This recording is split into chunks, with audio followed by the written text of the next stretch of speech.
میں روز روز کی بیوی کے ڈراموں سے تنگ آ چکا تھا۔ 3 بار اسے طلاق کی دھمکی دیتے ہوئے کہہ چکا تھا کہ اگر اس بار بھی تم نے میری ماں کے ساتھ اپنا رویہ درست نہ کیا تو میں تمہیں طلاق دے دوں گا۔ وہ تو تھی بھی لاوارث، میرے علاوہ اس کا کوئی سہارا بھی نہ تھا، مگر اپنی ماں کو میں اس حالت میں نہیں دیکھ سکتا تھا۔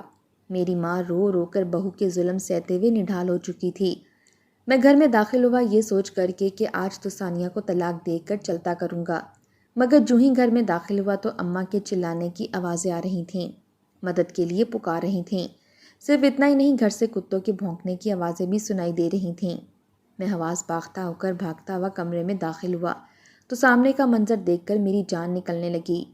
میری ماں فرش پر گری ہوئی تھی، جبکہ 3 جنگلی خونخوار کتے میری ماں پر۔ یہ وقت کی ستم ظریفی تھی کہ میری ماں بے بسی کی انتہا کو پہنچ چکی تھی۔ وہ روتے ہوئے بار بار کپ کپاتے ہوئے ہاتھوں سے اپنے آنسو صاف کرتی اور رو رو کر کہہ رہی تھی کہ اسے تو اچھا تھا کہ خدا مجھے اس دنیا سے ہی اٹھا لیتا، کم از کم بہو پر بوجھ تو نہ بنتی۔ وہ تو پہلے ہی مجھے برداشت نہیں کرتی، اب تو گھر کے کسی ایک کونے میں پڑی رہوں گی، کوئی پوچھنے والا بھی نہیں ہوگا۔ اماں کی باتیں سن کر میری روح تڑپ اٹھی۔ میں ان کا ہاتھ تھام کر بولا کہ ایسا کچھ نہیں ہوگا، ثانیہ آپ کی بہو نہیں بیٹی جیسی ہے، وہ آپ کا بہت خیال رکھے گی، دیکھنا آپ کو بالکل بھی احساس نہیں ہونے دے گی کہ آپ معذور ہیں۔ میری ماں کی طبیعت کچھ ٹھیک ہوئی تو اٹھ کر اپنی بیوی کے پاس چلا گیا اور سختی سے اماں کا خیال رکھنے کا کہا۔ میری بیوی بھلے ہی عمر میں مجھ سے 4 سال بڑی تھی، مگر اس کے باوجود وہ میری اور میری ماں کی بہت عزت کرتی اور میرے دل میں بھی اس کے لیے بے پناہ محبت تھی۔ آخر ماں کے بعد وہی تو میرے لیے میری زندگی کا انمول حصہ تھی۔ وہ انتہائی سلیقہ شعار اور 5 وقت کی نمازی، حافظ قرآن تھی، مگر شاید ساس بہو کا ٹاکرا تو عورتوں کی فطرت میں رکھ دیا گیا ہے۔ کچھ ایسا ہی میری ماں اور بیوی کے بیچ بھی ہوتا رہا تھا۔ میں صبح صبح گھر سے کام کے لیے نکل جایا کرتا اور پھر مغرب کے بعد ہی گھر لوٹا کرتا تھا۔ میرے باپ کی موت کا میری ماں کے ذہن پر بہت گہرا اثر ہوا تھا۔ وہ اکثر بات کر کے بھول جایا کرتی، یہاں تک کہ اکثر میرے ساتھ بھی لڑائی کرنا شروع کر دیتی، جبکہ ایسی کوئی بات ہی نہ ہوتی تھی۔ ان کی ذہنی کیفیت کافی خراب ہو چکی تھی، اس لیے اب ان کا ہمیں پہلے سے زیادہ خیال رکھنا پڑتا تھا۔ اگلے روز جب میں نوکری سے واپس گھر آیا تو مجھے اپنی ماں کی سسکیوں کی آواز آئی۔ میری بیوی کچن میں کام کر رہی تھی۔ میں نے جب کمرے کا دروازہ کھٹکھٹایا تو اندر سے میری ماں کی سسکیوں کی آواز میں مزید تیزی آنے لگی۔ میرے قدموں کی چاپ وہ محسوس کر چکی تھیں، اس لیے کمرے سے ہی روتے ہوئے مجھے آوازیں دینے لگی اور بولی کہ حماد بیٹا تم آ گئے، شکر ہے تم جلدی آ گئے، مجھے اس کمرے سے نکالو، تمہاری بیوی نے مجھے کمرے میں بند کر رکھا ہے، میں صبح سے بھوکی پیاسی ہی بیٹھی ہوئی ہوں۔ امی کی بات سنی تو مجھے یکدم سے غصہ آنے لگا، بھلا میری بیوی ایسا کیسے کر سکتی تھی؟ مگر جب میرے دروازے پر نظر پڑی تو دروازہ تو بند ہی نہیں تھا۔ میں نے دروازہ دھکیل کر کھولا اور اندر داخل ہو گیا۔ اندر کا منظر جب میں نے دیکھا تو میرے ہوش اڑ گئے۔ میری ماں فرش پر گری ہوئی تھی، جبکہ ان کے پاس موجود ویل چیئر الٹی ہوئی تھی۔ گرمی کی وجہ سے وہ پسینے سے شرابور ہو چکی تھیں۔ میں نے فوراً آگے بڑھ کر انہیں اٹھایا اور ویل چیئر پر بٹھانے لگا۔ وہ روتے ہوئے ہانپ رہی تھیں اور رو کر مجھے کہنے لگیں کہ تمہاری بیوی نے سارا دن مجھ سے کام کروایا اور پھر کام کروانے کے بعد مجھے اس کمرے میں بند کر دیا۔ میں روتی بلکتی رہی، اس کی منتیں کرتی رہی کہ مجھے ایک گھونٹ پانی کا دے دو، مگر اسے مجھ پر ذرا بھی ترس نہ آیا۔ میں ماں کی تمام تر باتیں سن رہا تھا، میرے تو تن بدن میں آگ سی لگ چکی تھی۔ ثانیہ اس قدر ظالم کیسے ہو سکتی ہے؟ میں نے غصے سے ثانیہ کو آواز دی، وہ میری آواز سن کر بھاگی بھاگی کمرے میں چلی آئی۔ اس نے جب اماں کی حالت دیکھی تو اس کے بھی اوسان خطا ہو گئے اور وہ سٹ پٹا کر کہنے لگی کہ امی جی آپ کو کیا ہوا ہے؟ آپ کی یہ حالت کیسے ہو گئی؟ میں تو آپ کو دوا دے کر سلا چکی تھی۔ بیوی کی بات سن کر میری ماں کی نظروں میں بے یقینی سے در آئی تھی، گویا انہیں شدید صدمہ لگا تھا۔ وہ روتے ہوئے کہنے لگی کہ دیکھ لے بیٹا، تیری بیوی کیسے تجھے الو بنا رہی ہے، اس نے خود ہی مجھے یہاں بند کیا تھا اور تیرے سامنے دیکھ کیسے ناٹک کر رہی ہے۔ ماں کی بات سن کر مجھے بیوی پر شدید غصہ آیا اور میں اسے ڈانٹنے لگا، مگر وہ ہر بار یہی کہتی رہی کہ ایسا کچھ نہیں تھا، وہ تو انہیں سلا کر گئی تھی۔ میری ماں صبح سے بھوکی پیاسی تھی، میں نے انہیں کھانا کھلایا اور پھر سلا دیا۔ مجھے اپنی بیوی پر شدید غصہ تھا، آخر وہ اس حد تک ظالم کیسے ہو سکتی تھی؟ کم از کم ان کے بڑھاپے کا ہی خیال کر لیتی۔ میں کمرے میں گیا تو مجھے بیوی پر شدید غصہ تھا، میں اسے ڈانٹنے لگا، مگر وہ روتے ہوئے اپنے ہونے والے بچے کی قسم اٹھا کر کہنے لگی، آپ جانتے ہیں کہ اماں کی ذہنی کیفیت کس قدر خراب ہے، وہ تو بات کر کے بھول جایا کرتی ہیں، وہ تو اکثر آپ سے بھی لڑائی کرتی ہیں، یہ بس ان کے دماغ کی بھول ہے، اس سے زیادہ اور کچھ نہیں۔ بیوی کی بات بھی مجھے سچ لگی، آخر ماں کو دورے بھی پڑتے تھے، مگر خیر میں ایک پل میں اپنی ماں پر شک اور بیوی پر اعتبار نہیں کر سکتا تھا۔ میں اگلے روز کام پر چلا گیا اور پھر معمول سے ہٹ کر جلدی ہی گھر واپس آ گیا۔ جب گھر آیا تو میری ماں صحن میں ویل چیئر پر بیٹھی جھاڑو لگا رہی تھی۔ مجھے دیکھ کر بیوی کمرے سے ہڑبڑا کر باہر نکلی اور اماں سے جھاڑو لے کر کہنے لگی کہ اماں جی، آپ جھاڑو کیوں لگا رہی ہیں؟ میں خود لگا لوں گی، آپ آرام کریں۔ میں نے جب یہ منظر دیکھا تو فوراً اپنی ماں کے پاس گیا اور بولا کہ ثانیہ سب کام کر لے گی، آخر آپ کیوں خود کو تھکا رہی ہیں؟ اماں رونے لگی اور رو کر بولی کہ تمہاری بیوی یہ سارے کام مجھے کرنے کے لیے کہہ گئی تھی، مگر بیٹا جو ہی تو گھر آتا ہے یہ فوراً اپنا لہجہ بدل کر مٹھاس لے آتی ہے، مجھ پر بہت ظلم کرتی ہے، تشدد کرتی ہے، کاش کہ تو اپنی آنکھوں سے دیکھ سکتا۔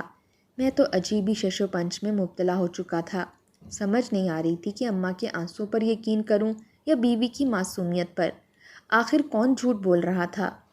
میں نے نوٹ کیا تھا کہ میں جب گھر آتا تو میری بیوی بالکل خاموش ہو جایا کرتی تھی، وہ اماں سے بات کرتے ہوئے کافی کتراتی تھی، جبکہ میری ماں کی آنکھوں سے آنسو برستے رہتے اور وہ میری بیوی سے ڈرتی رہتی تھیں۔ میں اگر ان سے کوئی صلاح مشورہ لیتا تو وہ فوراً سہم کر میری بیوی کی طرف دیکھنے لگتیں، جیسے وہ جو کہے گی میری اماں وہ جواب دے گی۔ کئی دنوں تک میں یہ بات نوٹ کرتا رہا اور پھر بالآخر اس نتیجے پر پہنچا کہ میری بیوی تو سچ میں ہی میرے جانے کے بعد میری ماں پر ظلم کرتی ہے۔ میری ماں بلا شبہ ذہنی مریضہ تھی اور معذور تھی، مگر اس کے باوجود میری بیوی کا رویہ اب میری ماں کے ساتھ بدلتا چلا جا رہا تھا۔ آخر کوئی بھی لڑکی کیوں ایک ذہنی مریض اور معذور عورت کا خیال رکھے گی؟ ہر کسی کا ظرف اتنا بڑا بھی تو نہیں ہوتا۔ مجھے اب اپنی ماں کی فکر ستانے لگی تھی۔ جب گھر آتا تو میری ماں بمشکل کوئی نہ کوئی کام کر رہی ہوتی، جبکہ ثانیہ یا تو اپنے کمرے میں سو رہی ہوتی یا پھر نماز پڑھنے میں مشغول ہوتی۔ اس سے اگر سوال کرتا تو وہ کہنے لگتی کہ میں نے تو کچھ نہیں کہا اماں جی سے، یہ تو خود ہی سارے کام کرنا شروع کر دیتی ہیں۔ مجھے اب اپنی بیوی پر شک ہونے لگا تھا، مگر میں بغیر ثبوت کے کسی پر بھی الزام نہیں لگانا چاہتا تھا۔ ایک روز جب میں گھر واپس آیا تو کمرے میں جو منظر مجھے دکھائی دیا وہ دیکھ کر میرے رونگٹے کھڑے ہو گئے۔ میری بیوی گھٹنوں کے بل زمین پر بیٹھی ہوئی تھی، جبکہ میری ماں نے میری بیوی کو بالوں سے پکڑ کر اسے دبوچ رکھا تھا اور اس کے چہرے پر یک کے بعد دیگرے کئی تھپڑ لگا رہی تھیں۔ میری بیوی ان کے سامنے ہاتھ جوڑ کر بیٹھی تھی اور کہہ رہی تھی کہ خدارا مجھے معاف کر دیں، مجھے مت ماریں، میں اب ایسا کچھ نہیں کروں گی، آپ مجھے جو کہیں گی میں آپ کی ہر بات مانوں گی، مگر خدارا میرے بچے کو کوئی نقصان مت پہنچائیں، یہ آپ کے بیٹے کی اولاد ہے۔ میری ماں تو غصے سے آگ بگولا ہو چکی تھی اور میری بیوی کو بے تحاشا مار رہی تھیں۔ میں نے جب یہ منظر دیکھا تو بھاگ کر اندر پہنچا اور اپنی بیوی کو اپنی ماں سے چھڑوانے لگا۔ میری ماں تو بالکل ہی پاگل ہو چکی تھی، بیوی کو بے تحاشا پیٹ رہی تھیں۔ بیوی نے جب مجھے دیکھا تو سہم کر روتے ہوئے میرے سینے سے لگ گئی، جبکہ میری ماں کا چہرہ بالکل زرد پڑ چکا تھا۔ آج میری ماں کا اصل چہرہ میرے سامنے آ چکا تھا، وہ تو سچ مچ سے میری بیوی کے خلاف بھڑکانے کی مجھے کوشش کرتی رہی تھیں، یہ جانتے ہوئے بھی کہ وہ حاملہ ہے پھر بھی اس پر اس طرح سے تشدد کر رہی تھیں۔ میری آنکھوں میں حیرت و بے یقینی کے ملے جلے تاثرات تھے۔ میں صدمے کی کیفیت میں ماں سے گلے شکوے کرنے لگا کہ مجھے ان سے یہ امید نہ تھی، میں تو ان کی خاطر اپنی بیوی سے منہ موڑ رہا تھا، مگر میری ماں مجھ سے بھی زیادہ سکتے کی کیفیت میں لگ رہی تھی۔ وہ روتے ہوئے کہنے لگی کہ بیٹا تم صرف ایک رخ سے فیصلہ کر رہے ہو، تم پہلے پوری بات تو سن لو، آخر تمہاری بیوی نے مجھ سے کیا کہا تھا؟ اگر تم جان لیتے تو کھڑے کھڑے اپنی بیوی کو طلاق دے دیتے، مگر کبھی بھی مجھے اتنی باتیں نہ سناتے۔ ماں کے الفاظ نے مجھے تجسس میں مبتلا کر دیا تھا۔ میں نے اپنی بیوی کو ایک نظر دیکھا اور پھر اپنی ماں کو، اور پھر بولا کہ ایسی کیا بات تھی، آپ مجھے پوری بات بتائیں۔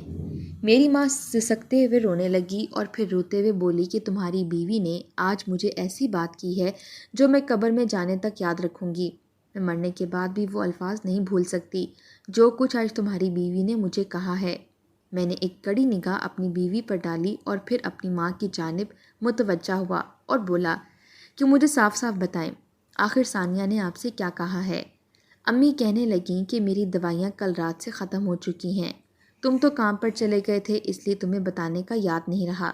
میں نے اسے کہا کہ ذرا بیٹے کو فون کر کے میری دوائیوں کا تو کہہ دو، مگر جانتے ہو اس نے مجھے کیا کہا؟ ثانیہ بے بسی سے کبھی مجھے اور کبھی ماں کو دیکھتی اور بار بار نفی میں سر ہلا کر کہتی کہ جھوٹ بول رہی ہیں، میں نے ان سے کوئی بات نہیں کی تھی۔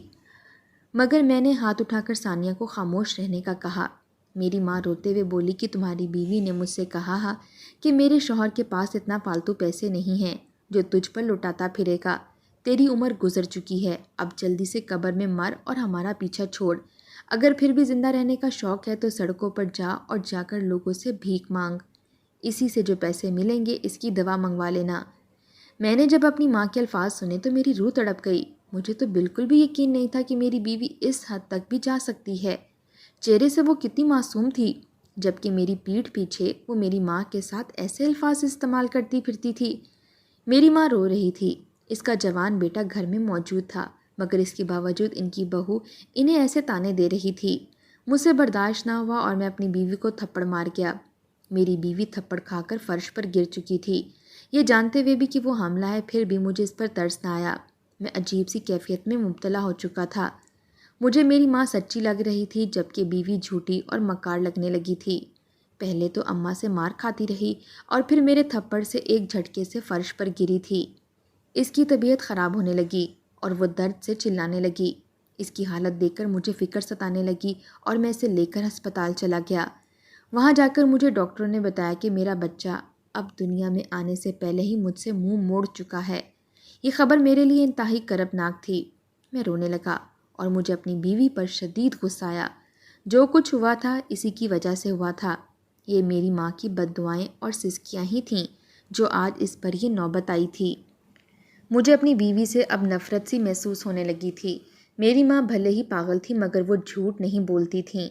جو کچھ ہونا تھا وہ ہو چکا تھا اور میں نے اپنی بیوی کو آخری وارننگ دی کہ اب ایسا کچھ مت کرنا جو مجھے انتہائی قدم اٹھانا پڑے۔ وہ تو جیسے سکتے کی کیفیت میں آ چکی تھی۔ چند روز تو وہ بستر پر ہی پڑی رہی، چند روز کے بعد وہ دوبارہ معمول کے کاموں میں لگ گئی۔ وہ اپنا زیادہ تر وقت یا تو قرآن مجید کی تلاوت میں صرف کیا کرتی تھی یا پھر نماز اور نوافل میں گزار دیا کرتی تھی۔ مجھے اب اس کا یہ عمل بھی منافقت کے زمرے میں لگنے لگا تھا۔ کیسی عورت تھی جو حقوق اللہ تو ادا کر رہی تھی مگر جب بندوں کے حقوق کی بات آتی تو اپنی ساس کے ساتھ ایسا رویہ رکھ رہی تھی۔ اگلے روز جب میں کام سے گھر لوٹا تو مجھے میری ماں کہیں دکھائی نہ دیں، جبکہ میری بیوی اس وقت مغرب کی نماز پڑھنے میں مشغول تھیں۔ میں جب کمرے میں ان کی خیریت دریافت کرنے کے لیے گیا تو آگے کا منظر دیکھ کر میری جان نکل گئی۔ میری ماں ویل چیئر پر بیٹھی ہوئی اپنے ہاتھوں پر مرہم لگا رہی تھی۔ میں نے جب انہیں دیکھا تو فوراً بھاگ کر ان کے پاس گیا اور بولا کہ اماں، آپ کے ہاتھوں پر زخم کیسے ہیں؟ کیا ہوا ہے؟ میرا سوال سن کر وہ پھیکی سی مسکرائیں مگر کچھ نہ بولیں، مگر جب میں نے اصرار کیا تو کہنے لگیں اب تو یہ روز کا معمول بن چکا ہے، اب روز روز تمہیں کیا بتاتی پھروں کہ تمہاری بیوی مجھ پر تشدد کرتی ہے اور سارے گھر کے کام کرواتی ہے۔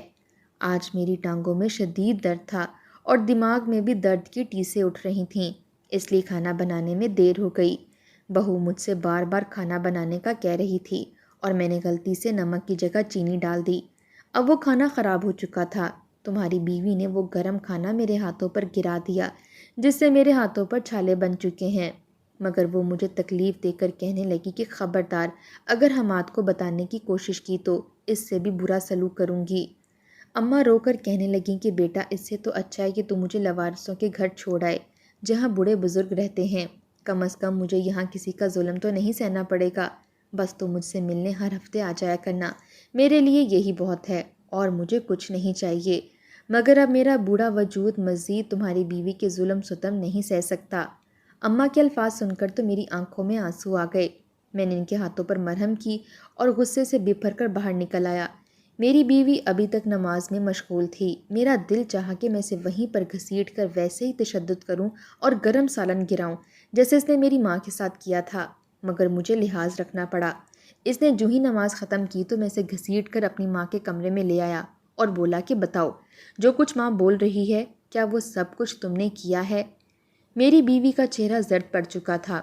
وہ میری جانب حیرانگی سے دیکھتے ہوئے مجھ سے پوچھنے لگی کہ آخر اب کیا کہہ دیا ہے آپ کی ماں نے آپ کو؟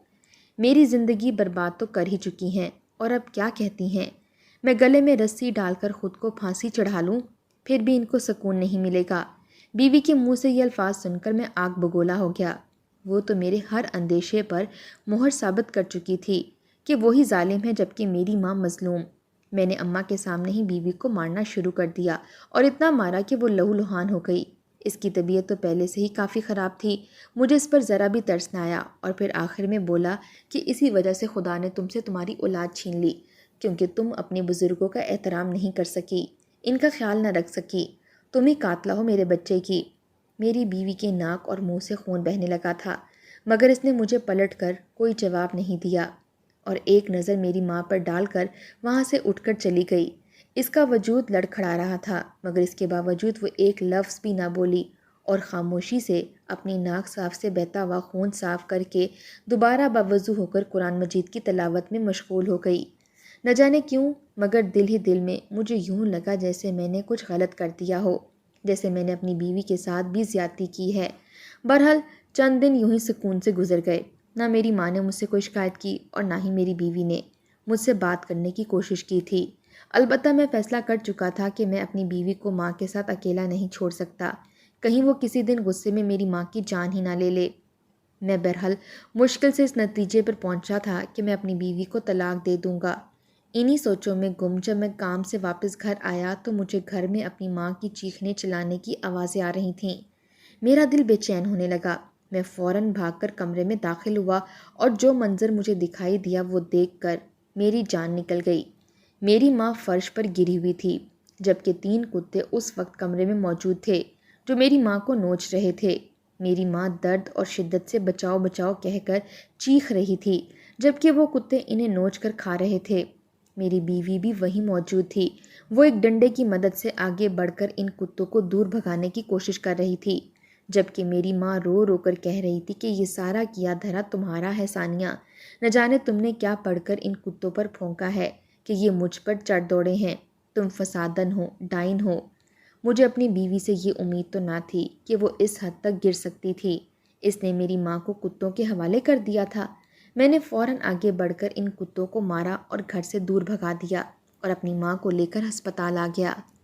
اگر میری ماں کو کچھ بھی ہوا تو میں بیوی کو طلاق دے کر پولیس کے حوالے کرنے کا فیصلہ کر چکا تھا۔ وہ روتے بلکتے ہوئے کچھ کہنا چاہتی تھی، مگر میں نے اس کی بات پر دھیان نہ دیا۔ جب ماں کو اسپتال لے کر گیا تو وہ بے ہوش تھیں۔ ڈاکٹروں کا کہنا تھا کہ ان کے جسم میں جراثیم پھیل چکے ہیں، اب ان کا بچنا مشکل ہے۔ میں ماں کے پاس چلا گیا، ماں سے کہنے لگا کہ آپ جلدی سے ٹھیک ہو جائیں، میں ثانیہ کو ابھی کے ابھی طلاق دے دوں گا۔ مگر میری ماں نے اٹکتے ہوئے جو بات کہی وہ سن کر میرے تو ہوش اڑ چکے تھے۔ میں ان کی باتیں سننے لگا۔ ان کا کہنا تھا کہ اس میں ثانیہ کی کوئی غلطی نہیں، دراصل سارا کیا دھرا میرا اپنا ہی ہے۔ وہ تو بہت ہی نیک عورت ہے، 5 وقت کی نمازی ہے، اس نے تو مجھے کبھی اف تک نہیں کی۔ میں ہی اسے جل کر اس کے خلاف سازشیں کر رہی تھی تاکہ اسے تیری زندگی سے نکال سکوں۔ آج بھی وہ کتے میں نے اس کے لیے منگوائے تھے، مگر خدا کی کرنی تو دیکھو، اور ان کتوں نے مجھ پر حملہ کر دیا۔ میں تیری شادی اپنی پسند سے کروانا چاہتی تھی، مگر تو نے میری بات نہ مانی، اس لیے ضد اور جلن کی آگ میں جلتے ہوئے میں نے ایسا کیا۔ وہ تو معصوم ہے، میرا تو اب آخری وقت آن پہنچا ہے، اس لیے جاتے جاتے یہ غلط فہمی دور کر کے جانا چاہتی ہوں۔ اتنا کہنے کے بعد میری ماں کے الفاظ خاموش ہو گئے اور وہ دم توڑ چکی تھیں۔ مجھے شدید صدمہ تھا۔ میں تو اب ان سے غصے کا اظہار بھی نہیں کر سکتا تھا، کیونکہ وہ فوت ہو چکی تھیں۔ بہرحال میں نے بعد میں ثانیہ سے معافی مانگی اور ساری حقیقت سے آگاہ کیا تو وہ رونے لگی اور مجھے معاف کر دیا، کیونکہ میں تو اپنی ماں کو سچ سمجھ کر بیوی کو غلط ٹھہرا رہا تھا۔ خدارا، ایک فرد کی بات سن کر بڑے فیصلے مت کریں۔